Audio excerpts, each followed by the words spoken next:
30-year-old Marcus Ransom was sitting in his chair in Chicago's Lawn neighborhood on a July afternoon in 2024 when he was executed in cold blood. A man had been talking to him through his window just moments earlier when two men ambushed him and shot him from outside the vehicle. Ransom was pronounced dead at the scene and the killer remains at large. Despite the shooting occurring in broad daylight, in the video, a suspect in a black hoodie and another man in a grey hoodie could be seen firing multiple bullets through the driver's side window. A woman bolted from the vehicle in apparent fear for her life and appears to have survived the shooting. Police have urged members of the public to come forward with information about the killer's identity, but they appear to still be waiting for a tip that will lead to the identification and arrest of the suspect. The killer's motive also remains a mystery. Number 15. Noah Green. In October of 2022, former New York Congressman Lee Zeldin's twin daughters were nearly struck by a bullet in a gang-style shooting outside their Long Island home. A bullet came within 30 feet of striking the girls, who barricaded themselves inside a bathroom in fear for their lives. They were not the intended target of the gunman, 18-year-old Noah Green, who shot at 3 people, striking 2 in the chest. 2 months after the shooting, Green was indicted on charges of attempted murder, conspiracy, weapon-related counts, and more. He was one of 18 alleged defendants who were charged with various crimes as part of law enforcement's attempts to crack down on a gang called No Fake Love. Green's defense attorney initially denied that his client was a gang member, citing the teen's lack of a criminal record. He also suggested that the case was being politicized due to the shooting's proximity to Zeldin's home and the fact that election season was around the corner when the crime happened. But there was evidence indicating that Green was probably not as well behaved as his lawyer seemed to believe. Just days before the shooting, Green had posted a photo of himself and another young man pointing guns at the camera on Snapchat. In September of 2024, Green pleaded guilty to multiple charges, including the conspiracy and attempted murder counts, along with 2 counts of criminal possession of a weapon. According to court documents, he admitted that he and another person were driving around in a stolen vehicle when they shot at 3 rival gang members they saw walking down the streets. He's currently awaiting sentencing and is expected to receive a 12-year prison term when he returns to court in October. Number 14. Brianna Coates. 24-year-old Brianna Coates was jogging in the south suburbs of Adelaide, Australia, in May of 2024 when a pair of teenage girls attacked her in broad daylight. In a TikTok clip she posted after the assault, the terrified young woman described how the suspects asked her if she had a vape before shoving her to the ground and repeatedly kicking her in the head. According to Coates, the assailants ran off when a passing motorist stopped to intervene. It was evident based on the jogger's bruised face that she had taken some hard hits. In the aftermath of the attack, Coates took to social media to warn other women to be aware of their surroundings and to exercise caution. She reassured her followers that she was okay for the most part, but that she was shaken by the incident. Coates also revealed that she had gone to the police and that her attackers had been charged with aggravated assault. Number 13. Juan Carlos Diaz Geronimo. 48-year-old New York resident Juan Carlos Diaz Geronimo was walking down the road in Amityville, Long Island, one afternoon in June of 2024 when 3 men pulled up in a blue Isuzu. Teenage brothers Walter Ramirez Geronimo and Wilson Ramirez Geronimo and their father, 38-year-old Gustavo Hernandez, proceeded to attack Diaz Geronimo. They reportedly tried forcing him into the vehicle, but they caught the attention of a passing motorist, giving the victim a chance to run to a nearby gas station. But the trio of suspects caught up with Diaz Geronimo and beat and choked him before forcing him into the SUV in broad daylight. Portions of the chase and the ensuing attack were captured on surveillance video, which helped law enforcement identify and build a case against the suspects. Diaz Geronimo's murdered body was found dumped along a roadside hours later at 1:30 in the morning. According to the medical examiner's report, he had suffered from fatal asphyxia due to neck compression, severe blunt force trauma of the abdomen, and a stab wound to his upper chest. Prosecutors say that the suspects and victim have no known relation despite sharing a last name. More than a month after Diaz Geronimo's death, Walter Ramirez Geronimo, Wilson Ramirez Geronimo, and Gustavo Hernandez were each indicted on 2 counts of second-degree murder, 1 count of kidnapping, and 1 count of attempted kidnapping. They remain held without bail and could face up to 25 years in prison on the murder and kidnapping charges, while the attempted kidnapping charge carries a maximum sentence of 15 years behind bars. Number 12. Holly Cantrell. 40-year-old married mother of 3 and physical therapist Holly Cantrell was last seen leaving the hospital where she worked in McAlester, Oklahoma, during her lunch break in January of 2017. She never returned to her job, didn't go home that evening, and was never seen alive again. While investigating Cantrell's disappearance, police questioned a man she had had an extramarital affair with named Cody Ketchum. A search of the man's phone would later reveal that Cantrell had revealed to him on the very day of her disappearance that she was pregnant with his child. Ketchum admitted to picking Cantrell up at her workplace and claimed that he had dropped her off at a diner where she supposedly had plans to eat with her friends. But the restaurant's employees did not recall seeing Cantrell that day, and she was not seen in any surveillance footage at or near the business. Both Ketchum and Holly's husband, Tommy Cantrell, became persons of interest in the case, but there wasn't enough evidence to charge either man with any crimes. Cantrell's whereabouts remained a mystery until February 2018, when her skeletal remains washed up on the shore of Lake Eufaula, roughly 30 miles from where she had vanished. It took over 2 years to officially identify the remains, and 2 more years passed before authorities finally made an arrest. In October of 2022, more than 5 years after Cantrell went missing, a grand jury indicted Ketchum on a murder charge. The case finally went to trial in early 2024. After deliberating for over 6 hours, the jury found Ketchum guilty of first-degree murder and destroying evidence. He was sentenced to life without parole. Number 11. Brian Rebold.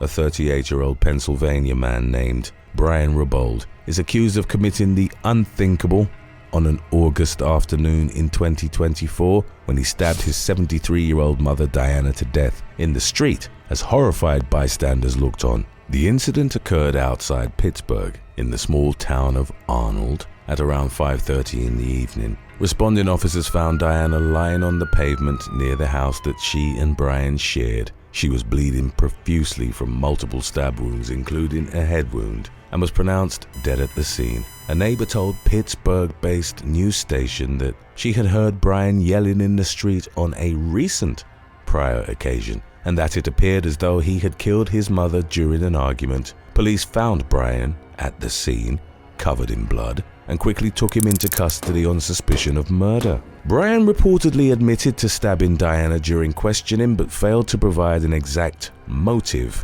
for his actions. He also directed investigators to the location of the murder weapon, which was found in a neighbor's front yard. It was uncharacteristic for Brian and Diana to be seen or heard fighting, according to neighbors. One local resident told local station WPXI that something seemed off about Brian, but that she couldn't tell what it was and that she simply assumed he needed care. He's currently being held without bail on a murder charge and has been ordered to undergo a mental evaluation before the case moves forward in court. Number 10. Dylan Huang. A wealthy Chinese businessman named Dylan Huang was golfing with 3 women in Hertfordshire, England, in October of 2023 when a group of men pulled up in a black Audi Q7 and rushed him. They forced Huang into the car at gunpoint and drove off to a vacation home in Surrey, where they kept him in a cage for the next 30 hours while demanding a $15 million Bitcoin ransom. During that time, Huang was beaten, blindfolded, and had his mouth taped. The captors eventually dropped Huang off in the middle of nowhere late at night, and he sought help from a nearby homeowner. He told the police that neither he nor anyone he knew paid any ransom to the kidnappers, who had apparently given up on collecting the payment they demanded. Thankfully, his injuries were non-life-threatening. Shortly thereafter, police in central London arrested 35-year-old Chinese national Tianfu Gu in connection with the crime. He and as many as 6 others were accused of abducting Huang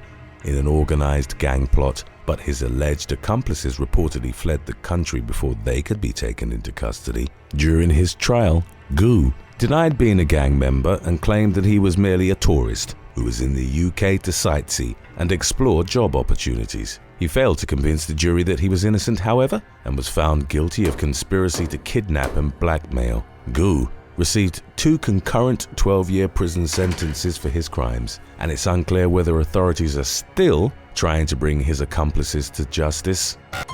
Number 9. Jason Schaefer.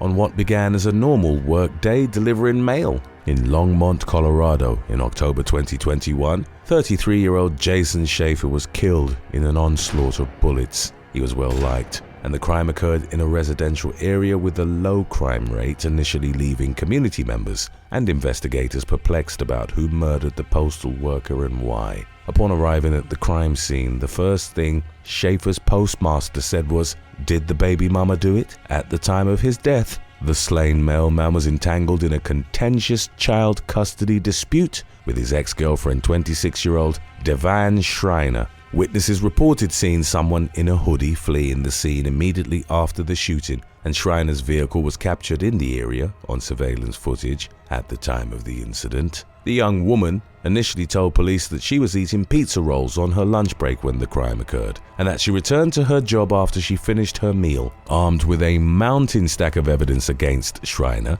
authorities arrested her on suspicion of first-degree murder. Further investigation revealed the involvement of an accomplice, 35-year-old Andrew James Ritchie, who was accused of tracking and stalking Schaefer prior to the shooting. The suspects were tried separately in 2023 and were both found guilty of first-degree murder, automatically landing them behind bars for life without the possibility of parole. Number 8. Calvin Huffman. On a Sunday morning in April 2024, 37-year-old Calvin J. Huffman crashed his vehicle into a guardrail in Woodbury Township, Pennsylvania. When a man who lives nearby heard the crash and went to investigate and offer his help, Huffman allegedly entered the passenger side of his truck and forced him to drive away from the scene. The victim tried to drop Huffman off at various locations, but he reportedly refused to exit the vehicle and ordered the man to continue driving. Throughout the drive, the accused captor made several comments about not wanting to go back to jail. Huffman eventually got out of the truck and was later charged with kidnapping after giving an alias to police and being identified through fingerprints. He was remanded to jail in lieu of $400,000 bail and was still there 3 months later when he was charged in connection with a broad daylight murder that had occurred more than a year earlier in June of 2023. According to prosecutors, Huffman paid a teenager named Antonio Owens $5,000 and a large quantity of marijuana to kill 38-year-old Anthony Jones over a drug dispute. Owens was apprehended 5 days after Jones's murder, despite Huffman's efforts to help him evade capture, and he was charged as an adult. Huffman's arrest came more than a year later, and both remain behind bars while awaiting trial. Number 7. Brooke Wilberger. After finishing her freshman year at Brigham Young University in Provo, Utah, in May of 2004, 19-year-old Brooke Wilberger traveled to Corvallis, Oregon, to visit her sister. She also picked up a summer job working at an apartment complex near the Oregon State University campus that her sister and brother-in-law managed. Wilberger's summer vacation was cut short when she vanished while cleaning lampposts in the building's parking lot one morning. While no one witnessed her disappearance firsthand, neighbors recalled hearing screaming, leading to the suspicion that foul play was involved, and Wilberger's wallet, purse, sandals, and car had been left behind in the parking lot. It also would have been completely out of character for the young woman to deliberately disappear without telling her family, prompting law enforcement to immediately start investigating. In the meantime, community members carried out an intensive civilian search, which failed to turn up any trace of Wilberger. After initially focusing on a person of interest who was later cleared of any involvement in the case, investigators eventually narrowed their sights on Joel Patrick Courtney, who was convicted of attacking another woman on a college campus in New Mexico later that year. He was connected to Wilberger's death through DNA and other evidence, including witness statements confirming that he was seen driving in the area on the day of the crime. In August 2005, roughly 15 months after Wilberger went missing, authorities charged Courtney with over a dozen counts in connection with the case. No body being found, including aggravated murder, kidnapping, and more. He confessed to abducting Wilberger at knife point, binding her with duct tape, assaulting her, and then bludgeoning her to death the next day. To avoid the death penalty, he led police to the victim's remains in a remote wooded area along an abandoned logging road. He pleaded guilty to aggravated murder and was sentenced to life without parole. It was later revealed that Courtney had tried to kidnap 2 other women on the day of Wilberger's abduction. He was initially facing charges for the attacks, but those cases were dropped in exchange for his guilty plea to the aggravated murder charge. Number 6. Chelsea Small.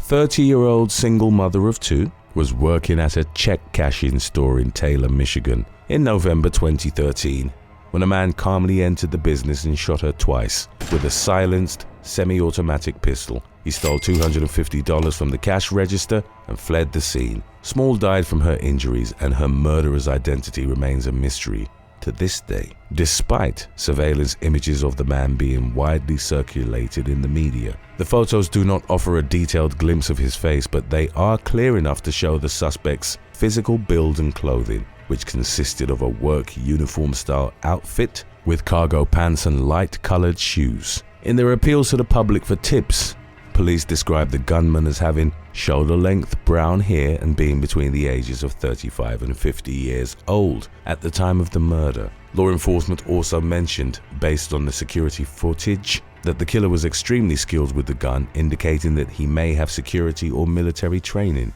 Investigators have found no reason to suspect that Small was specifically targeted, but they also haven't ruled out the possibility. They believe the shooter may have left the state of Michigan and that the case is solvable, but are still waiting for the information they need in order to break the case, which remains unsolved despite a $55,000 reward being offered for a tip that leads to an arrest. Number 5. Daniel and Stephanie Menard.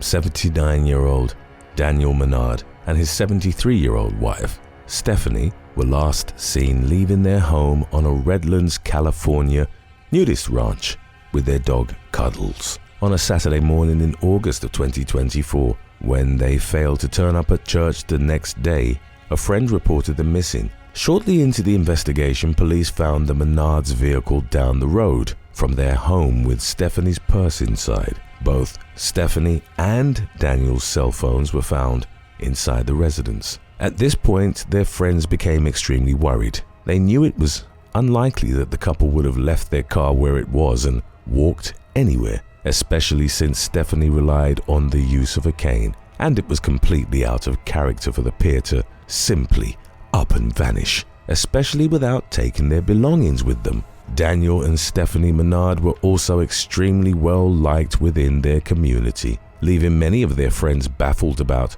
who might want to harm the senior citizens. As it turned out, however, the couple was entangled in a long-standing dispute with their neighbor, 62-year-old Michael Royce Sparks, over a tree located along their shared property line. Several neighbors told investigators that Sparks had a deep hatred for the Menards, and that he wasn't shy about expressing it. His disdain for the pair stemmed from his irritation toward Daniel for trimming the tree's limbs. Sparks refused to surrender to police, triggering an hours-long standoff, which ended with law enforcement knocking down his home with large vehicles. They found Sparks inside a hidden concrete underground bunker, along with the bodies of Daniel and Stephanie, who had been brutally bludgeoned to death. Authorities charged Sparks with 2 counts of murder. He remains behind bars in the meantime, and Cuddles the dog remains missing. Number 4. Robbery in the Bronx. A Bronx resident was walking in the New York City borough's Mott Haven neighborhood late one afternoon during the summer of 2023 when a pair of thieves approached her and robbed her at knife point. The suspects, a man and a woman, forced the 56-year-old victim to withdraw $8,000 in cash from a nearby ATM in addition to the money they stole. The duo made off with some rings that the woman was wearing. The NYPD released surveillance still images of the thieves, describing the male suspect as being between 35 and 40 years old and around 5 feet 8 inches tall with light skin and a thin build. He was wearing a black jacket and jeans in the surveillance video, while the 5'6" female suspect was also described as having a light complexion. Updates on the case have been scarce, which likely means that the thieves are still at large. Number 3. Mark Hausnecht. Houston cardiologist Mark Hausnecht was renowned in his field, with a patient roster that included former President George H.W. Bush. The 65-year-old was riding his bicycle to work on a hot summer day in 2018 when another cyclist began following him. After trailing behind Hausnecht for several blocks, the man on the bike sped ahead of him, then pulled a gun and shot him 3 times in the head and torso. Hausnecht immediately collapsed onto the pavement. Immediately life-saving efforts were taken, but he died from his injuries. In the meantime, police got to work trying to locate the shooter, who managed to elude the authorities despite committing the crime in a busy area. The shooter's motive was also a mystery, especially considering how well liked Hausnecht was and his lack of known enemies. A week after the incident, police identified the suspect as 62-year-old retired police officer Joseph James Pappas II. He was the son of a woman who had died 20 years earlier under Hausnecht's care, and he blamed the doctor for his mother's death, even though Hausnecht had been cleared of any wrongdoing. An acquaintance of Pappas told local station KHOU that the suspect was an expert marksman with a large gun stash. Even more disturbingly, the person recalled Pappas previously making a comment about how he had a hit list. At the time, they thought Pappas was joking, only to realize in hindsight that he probably wasn't, causing law enforcement to fear that he was going to continue killing people if they didn't catch him soon. 2 days after the authorities named Pappas as a suspect, a park employee mistook him for a vandal and approached him. Police were called to the scene and Pappas refused to follow orders to put his hands up. He died at the scene, and while investigators would have liked an opportunity to question him for the sake of learning more about what was going on in his mind when he killed Hausnecht, the city could finally breathe a sigh of relief knowing that he wasn't going to hurt anyone else. Today's topic was requested by Oliver Klozoff and Aquadu156. If you have any other topics you'd like to learn about, subscribe and let us know in the comments section below. Number 2. Stabbing in Manhattan.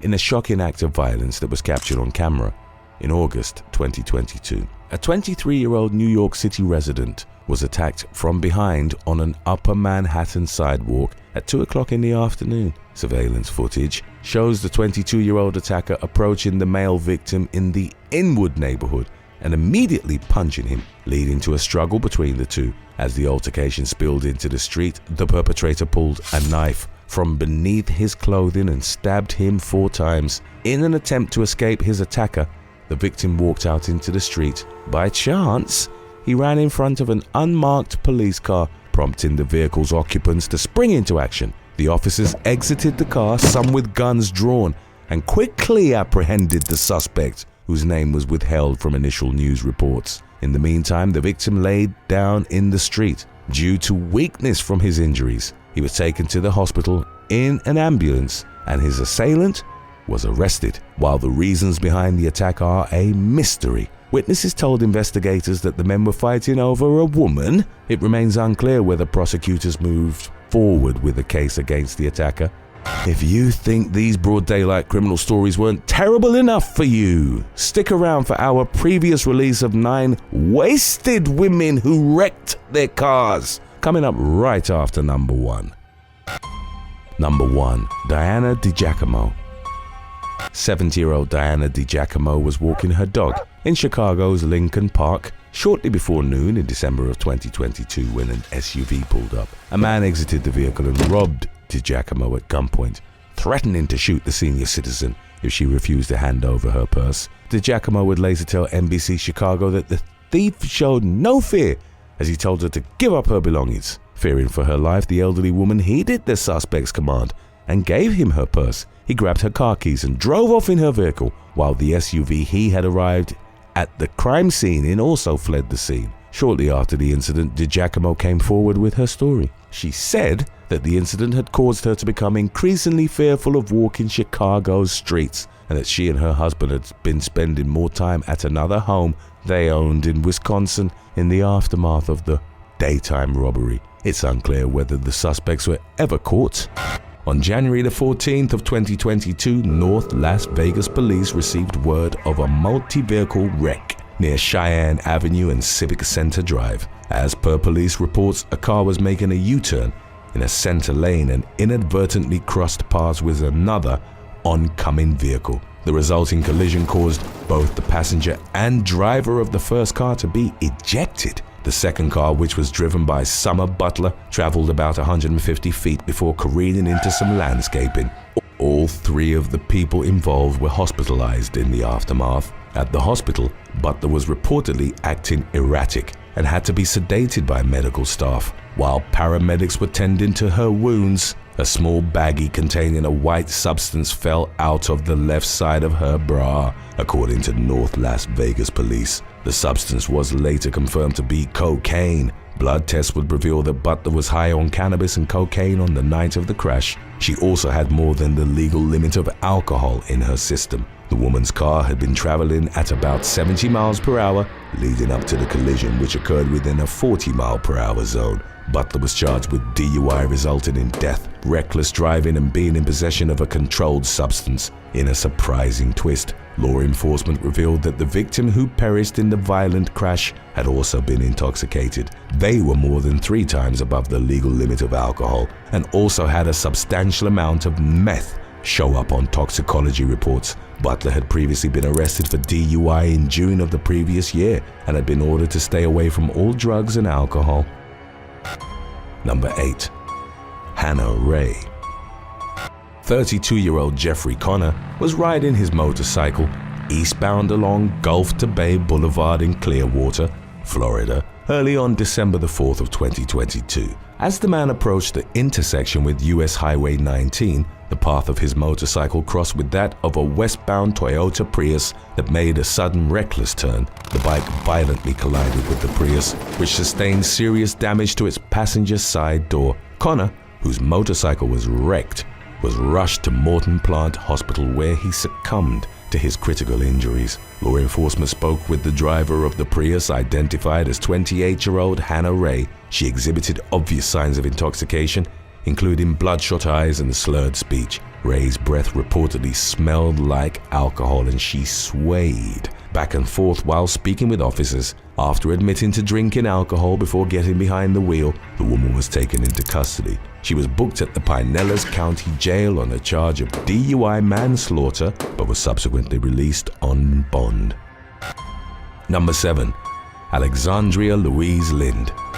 During the early hours of August the 15th of 2021, Nevada Highway Patrol was notified of a 2-vehicle crash on Interstate 15 near the Blue Diamond Road exit in Las Vegas. Trooper Travis Smacker later revealed that a BMW Z4 had broken down in the middle of the exit ramp. A woman was reportedly trying to push the disabled vehicle off the roadway when a Lexus IS250 suddenly came barreling towards them. The Lexus plowed into the back of the BMW, causing major damage to both vehicles and severely injuring the BMW's passenger, identified as 29-year-old Jennifer Ortiz. The latter was taken to University Medical Center where she was unfortunately pronounced dead. The individual behind the wheel of the Lexus was named as Alexandria Louise Lind, aged 28. In the wreck's aftermath, she was arrested on suspicion of driving under the influence. In addition to a felony count of DUI resulting in death, Lind also faced a misdemeanor count of failing to decrease speed or use due care.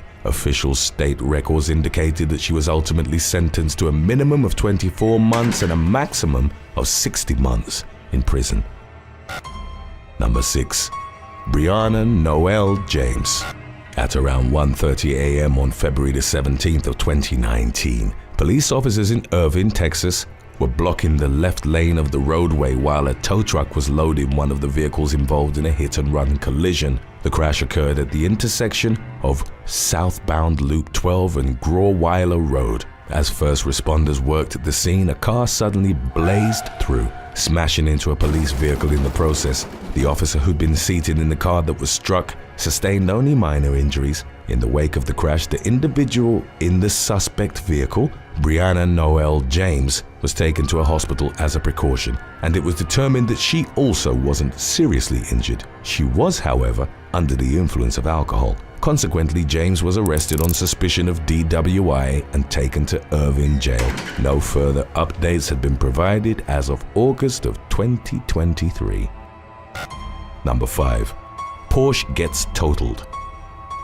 After midnight on November the 6th of 2022, police officers in Verona, New Jersey, were called to the scene of a car crash on Grove Avenue. As shown in body cam footage, a woman had driven her Porsche SUV directly into an unoccupied pickup truck that had been parked along the street. The white Porsche was severely damaged, with subsequent reports indicating that it was totaled. The woman had been traveling at a high rate of speed prior to the collision, which caused the parked truck to move several feet. Upon arrival, officers encountered the 30-year-old motorist, who somehow escaped the crash unharmed. The woman, a Cedar Grove resident, was noticeably impaired and unable to perform field sobriety tests. She reportedly threw up before being arrested for driving while intoxicated, as well as multiple traffic offenses. After being processed, she was released to the custody of a family member with a pending date in Verona Municipal Court.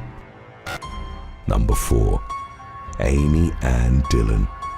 A pair of officers from the Tulsa Police Department in Oklahoma conducted a traffic stop along East 38th Street in the early hours of March the 31st of 2019. While they were carrying out the routine stop, a woman drove up to them in a vehicle that was missing its front right tire. The officers later revealed that they could hear the car coming from a block away because of the abrasive noise caused by the bare metal rim grinding against the asphalt. A concerned citizen had reported seeing the vehicle riding on its rims about 15 minutes before law enforcement encountered it on the road. The original traffic stop was swiftly dealt with, and the officers then pulled over the woman, identified as Amy Ann Dillon. After she pulled into an apartment complex, she could barely stand upright, but claimed to have only consumed 2 tequila shots. Officers reportedly noticed that there was a full margarita sitting in Dillon's cup holder. The woman was taken to David L. Moss Criminal Justice Center and flashed a grin in her booking photo.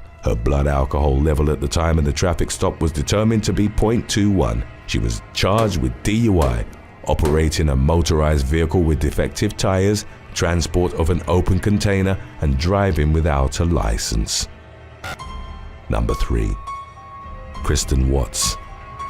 Florida's flagship bridge, the Sunshine Skyway, which serves as a gateway to Tampa Bay, held its 5th annual 10-kilometer race, dubbed the Skyway 10K, on March the 6th of 2022. Shortly before 9 a.m., a woman in a BMW sedan made her way through the closed toll plaza on the Manatee County side of the bridge. She circumvented barricades and drove through traffic cones that had been set up to keep drivers out of the northbound lanes during the race. Upon seeing the oncoming vehicle, 2 state troopers stopped in the middle of the roadway, using their cruisers as physical barricades to protect the thousands of runners on the bridge. The BMW proceeded to smash head-on into the police SUV. The driver of the BMW was identified as 52-year-old Kristen Watts from Sarasota. She was severely impaired and could only perform 1 sobriety exercise before being taken to a hospital for blood testing. Her BAC was measured to be 0.271, more than 3 times the legal limit. She was consequently arrested on DUI charges. The trooper whom Watts struck with her vehicle was identified as Tony Shuck. The latter was heralded as a hero in the incident's aftermath and ended up receiving a key to the city in recognition of her efforts to protect the racers that day. Watts waived a formal arraignment and entered a not guilty plea to all charges. However, in June of 2022, the woman was deemed incompetent to stand trial. She was committed to the Department of Children and Family Services and placed in a mental health treatment facility. In court documents filed that October, a court-appointed doctor's evaluation determined that Watts had been restored to competency and could be tried for the DUI crash. Number 2. Jessica Lee Murphy. A drunk driver caused a wrong-way crash on I-275 in Florida during the early morning hours of March the 22nd of 2019. According to Highway Patrol, 37-year-old Jessica Lee Murphy was behind the wheel of a Subaru Forester, traveling northbound in the southbound lanes of the interstate. The Subaru eventually struck a Buick Verano being driven by Clearwater resident Priscilla Ann Mouzon, aged 24. The impact sent both vehicles spinning into the west and east shoulders of the highway, and the Subaru reportedly caught fire. Mouzon was taken to St. Anthony's Hospital in St. Petersburg, having been seriously injured. Murphy, meanwhile, was brought to Bayfront Health Hospital with only minor wounds. Following her release, she was arrested on charges of DUI with serious injury, reckless driving with serious injury, and driving in the wrong direction. She was booked at the Pinellas County Jail on a $10,000 bond. Number 1. Roswell DUI. Law enforcement in Roswell, New Mexico, responded to the scene of a disabled vehicle in traffic on May the 29th of 2023. Upon arrival, an officer made contact with the young woman in the driver's seat, who indicated that she couldn't get the car to move. She showed signs of intoxication and immediately gave an unprompted admission to drinking alcohol that night. The officer had the motorist step out as he assessed her vehicle, which had sustained major damage to the right front end. The young woman confirmed that she'd crashed the car but couldn't definitively state what she'd hit. She was asked why she decided to drive while drunk, to which she responded it was not a good idea. As backup officers arrived, the 22-year-old motorist was put through a series of field sobriety tests. She was unable to walk in a straight line or balance herself on one leg, and she had trouble following directions. Eventually, the young woman was placed in handcuffs and taken to the police station. She reportedly blew a .24 on a breathalyzer and was consequently charged with DUI. Thanks for watching. Would you rather not ever see daylight again, or be forced to completely cut ties with your best friend? Let us know in the comments section below.